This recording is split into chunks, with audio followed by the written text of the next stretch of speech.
Hey guys, coming to you with another review, this time on our JB Gator X caravan. So a number of you have been asking us to pull this video together, so this is for you.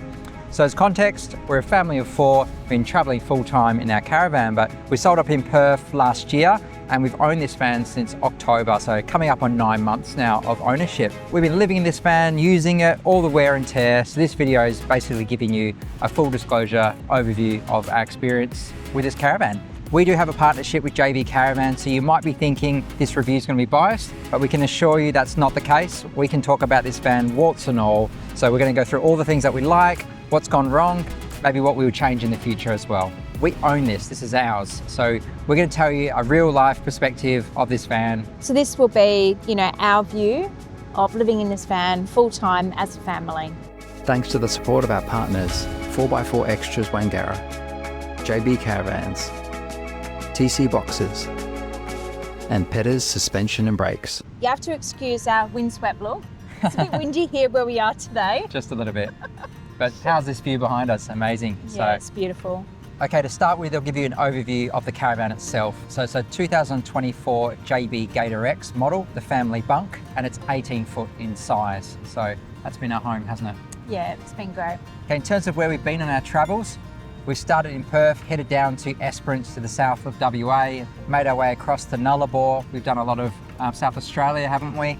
Done a lot of the coastline, went up to Flinders, moved away into Victoria, done inland Victoria, coastal Victoria, New South Wales as well. We've done a lot of hilly terrain, Jindabyne, Mount Kosciuszko, Blue Mountains. All that's to come, guys, on our channel. But we've really put the van through its limits. It's been on corrugations, hasn't it? Dirt roads, on the blacktop, on sand, beaches. So we've really tested it in lots of different conditions. So we can give you a pretty good overview of how you would intend to use this van and how it's going to stack up to the conditions. All right, let's get into the things we like about this van, because there is a lot. It's been really, really good. So I might let Kate start us off here. Oh, okay. Yep.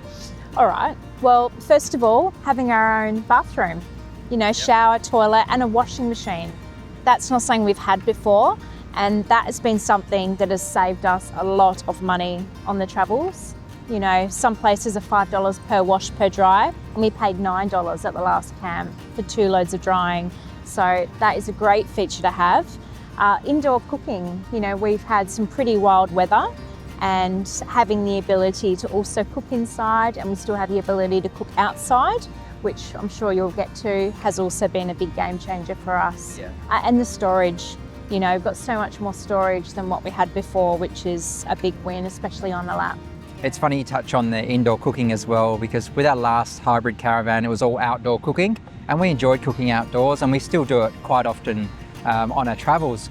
But windy conditions or when it's raining, it's been really, really good to have the cooking facilities in the van. Yeah, the option there. So we do it every morning. We're cooking eggs for breakfast in the van, and then quite often we'll do a barbecue outside with our Webbecue. So it's good flexibility. Very, very versatile. Or the air fryer. Absolutely. When we're on power, I'll quite often use the air fryer out here on the picnic table. It's great. You did touch on the ensuite. So it's great to have a shower and a hot shower in the van, with the toilet as well. And also you got the washing machine. It's amazing what JB been able to squeeze in that small space. So it's quite incredible. They've managed to get a lot in there, haven't they? Like you've got a queen bed, you've got a dining area, which also the table moves, so we can sort of move it around according to how we're using the van. If we want to have it as a cooktop space, or the kids are doing their homeschooling, that kind of stuff, we can move that around. And also the bunks, so they're 6 foot bunks for the kids as well. So they're actually a reasonable size, and they can actually sit up in their beds as well, which some of the bunks that we've seen on other vans are quite restrictive. They're like lie down, So that is definitely a plus with the van here. Airflow is really good as well, so you got lots of windows. That was actually one of our concerns going to this van from a hybrid. So if you've owned a hybrid before or a camper trailer, the airflow in those is amazing because you have lots of zips and all that kind of stuff. On a van, it's more fixed, but you've got windows on each side, and we found that the airflow is pretty good. And you've also got the roof hatch that you can open up, get lots of airflow in. A few things that I'll touch on as well that I like. So we've got a 5 kilowatt EcoFlow battery system on here as well. So that equates to 416 amp hours with 800 watts of solar on the roof. So that's been pretty good for, I'd say 90% of the time. That's more than adequate for us off-grid. The only issues we've had is when there's been a lot of rain or a lot of cloud cover, but I'll touch on kind of how we've addressed that later on this video. The other thing I absolutely love with this van is it has airbag suspension. So that just makes setting up this van so much easier for me than ever before. You know, we can get to a campsite that's, you know, unlevel, and I can just either raise or lower the suspension in a matter of seconds to get absolutely bang on. So really makes setting up the van a lot easier from my perspective. So absolutely love that. Yeah, and we've been in some pretty wild places. Yep. You know, when we crossed the border recently into Queensland, there was one camp we did, which was a riverbank or riverside camp. And literally the van was like this. We're like, uh-oh. Yep. You just literally pressed a button. Yep, it's all level. The problem went away, didn't it? It's so good. It was honestly. great, worth every cent. The other thing I'll touch on as well is just the weight side of things. So this is a full off-road caravan. It's got brush bars, you know, strong chassis, it's lifted, better suspension, all that stuff. But it only weighs 170 kilos on the ball. So that's really good from a GVM perspective. Yeah. Tows beautifully. It's got about a 2.4 ton tare, and you can still carry a decent payload on this van as well. So that up to 3,000 kilos is the total weight allowance on this caravan. So yeah, very well made, and you've still got a lot of space in there to carry stuff. Now, one thing that a lot of people comment on this van when they see it is the fact that it's single axle and it's an 18-foot van. So that's probably on the limit of how big you can go with a single axle van. But what it means is that it gives us so much more agility off-road. Now, we're currently in a campsite just off the beach. It was quite tight to get into here. So easy with the van on the back. So the single axle does give you that agility that you perhaps don't have quite the same in a dual axle van. That was also appealing to me in choosing this van. But also being single axle, you got less weight compared to a dual axle van. So the weight side of things was really a big deciding factor for us, because we're limited to 6.4 ton GCM with our Ranger. That's also got tray canopy set up. So, you know, that the car itself is pretty heavy. We needed to really monitor that weight, didn't we? And this van was one of very few that actually ticked the boxes for us to be able to do this as a family. And we looked at a lot of vans, guys, you know, and all the ones we looked at, they were beautiful and amazing, but holy moly, they were heavy, weren't they? Yeah. Like, I absolutely love the Sting van. So the Sting Air that JB does is just next level. It's dual axle, it's bigger, it's got so much space. So it's kind of the big daddy, I guess, of the Gator X. You know, would it get into some of the tight spots that we got to? I guess that's a question. But comfort-wise and, you know, what its capabilities is amazing, but it's just too heavy for what we could tow with that current setup. Just going back to storage as well. So we've got a tunnel boot that runs the whole length of the van here, which stores our air fryer, all of our camping chairs, a lot of my tools. There's a table in there. So it's got a fair bit of stuff. And there's also another storage area on the other side of the van that we use for bedding and extra stuff that we don't use that often. Or seasonal stuff, you know, as we change from different seasons. And there's also storage under the dining area, seating area as well. So we do use that for a whole lot of stuff. They've really thought about the storage in this van. We're quite impressed, aren't we? Decided to go with JB on reputation around build quality. We wanted something that we could take anywhere that would handle corrugations, you know, being shaken around, that kind of stuff. So my brother-in-law and sister actually had a Gator previously. They took it up North WA, took it on all sorts of off-road tracks, and it stood up to the conditions. So we knew it had a good, reliable frame. And we found it to be absolutely fantastic. Nothing's shaken loose, nothing's gone wrong. So from that perspective, it's been good.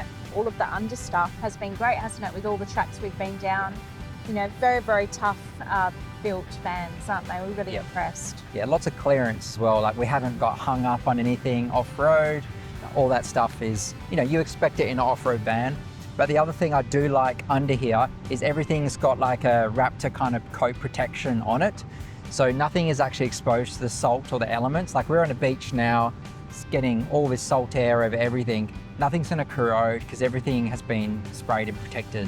That's a really good thing. I wish my Ranger had that, to be honest, but yeah, it makes cleaning it really easy, but it also gives you that peace of mind that it's not going to rust when you're taking it to places like this. I also just want to quickly touch on the quality inside the van. You know, when we did our initial research, we looked at a lot of vans, didn't we? And the finishes.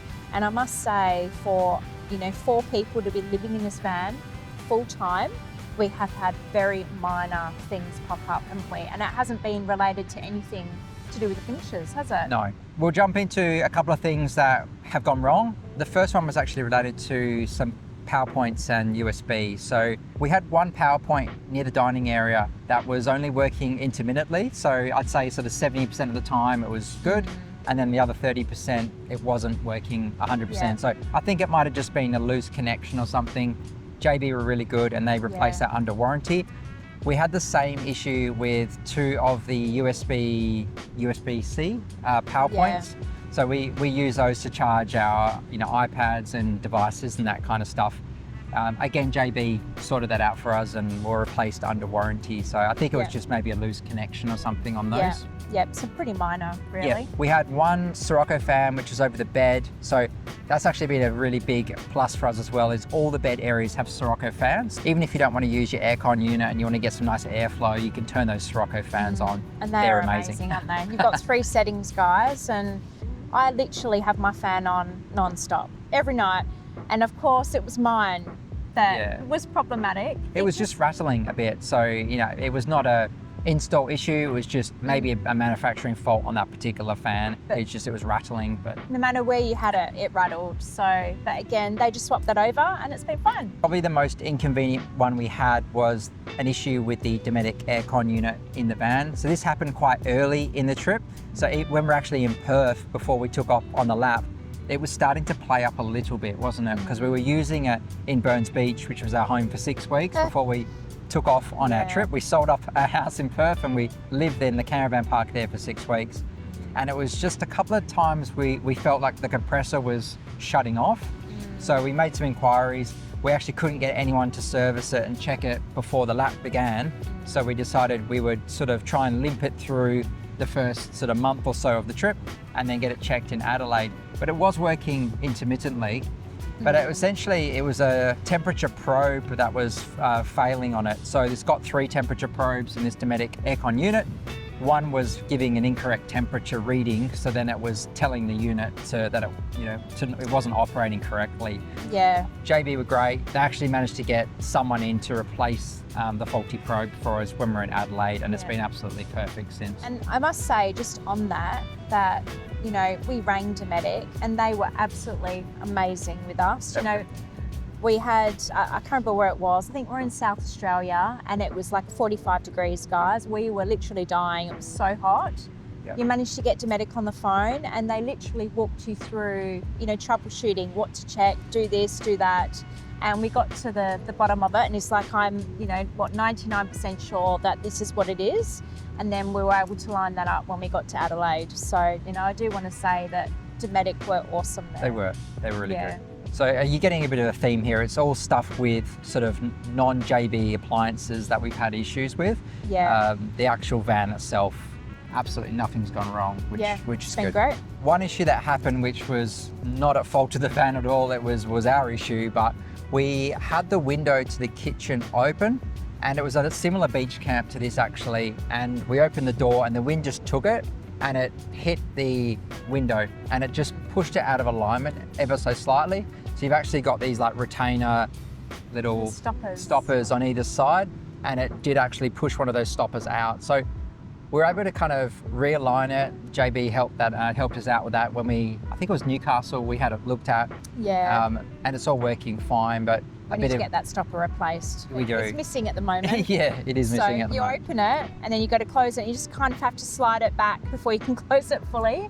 But that was our bad. Yeah, 100%. So we're just going to spend a few minutes talking about maybe some things we would change if we were to do this all over again, or just some learnings from our experience being full-time in this caravan. Yeah, so if you're a family that's thinking about doing a lap, maybe these are just some things, to think about before choosing a van. Look, I'll go first, just a couple of things here. The sink, it's black, looked amazing, new. But obviously living in the van full time, you know, trying to be careful, but it does get scratched, and it is something that is quite noticeable. It's just wear and tear scratches. You know, so we probably, if we had the choice, we would look at maybe swapping that out at some point. The oven, you know, we've used that twice, literally on this trip. You know, we do use the cooktop quite a lot. We use the barbecue, you know, the air fryer when we've got power. But I think if we had the choice, we'd actually swap that out, save the weight, and turn that space into like a pot drawer, you know, because we don't really have anywhere to put our saucepans and things. They're quite chunky, and it would be really good to have that sort of designated area, wouldn't it? And save that weight there. So that's just a couple of things there. We talked about how JB have been fantastic with working with the space. They've got an 18-foot van and just how much they've crammed in there. You know, we would potentially consider a separate ensuite toilet if we had the choice, if the van permitted it in the future, if we were ever to change to a, you know, say a bigger JB van or whatever it is down the track. Having a separate ensuite and toilet would be a nice thing, just because we're a family of 4. We've got a teenage daughter. Teenage daughter. She does take a while in the morning getting ready. So just, you know, that means the toilet's out of action for that period. So, you know, look, again, you make it work, and it's fantastic how they've made so much work in this space. But yeah, that would be a nice luxury, I think, having the 2. Now, if you were to buy this caravan as a couple, you're going to have a separate shower and toilet. So that's the layout's quite different. But to get a bunk in there, you're taking out a fair chunk of space from that sort of left-hand corner of the caravan. Just a couple of really little things.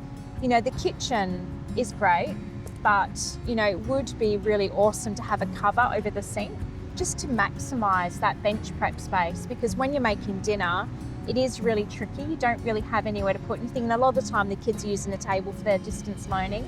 So that space is also, you know, being used at the same time. And I will just mention there that this is the 2024 JB Gator X model. It's built with a wooden frame. The current 2025 JB Gator X model that they've brought out has quite a few changes. One, it has a full composite exterior, so it's not made of wood anymore. It uses the same techniques that they've used to create wood frames for many years. So it's got the same quality, but it's now moved to composite. But also you can have like a composite stone top as well, which is now flat on the sink. So you now have a flat area to put like a wooden board on top, and that would avoid kind of the issue that we have talked about. And a couple of things that we have done on this trip, which kind of overcomes this challenge, I guess. But in WA, we never had an issue with power, lots of solar, lots of sun in WA. But as we've sort of come across our travels on the East Coast, there has been less solar, and we've had a lot of days that have been either very cloudy or have been raining a lot as well. And off-grid, we found a bit of a challenge trying to manage battery capacity and getting enough into the system.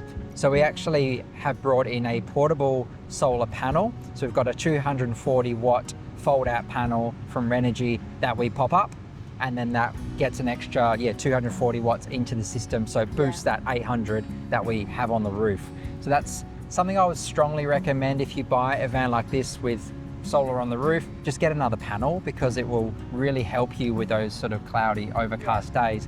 But one great thing with this JB Gator X is you can plug a portable solar blanket straight into the alternator input. You don't need an MPPT solar controller.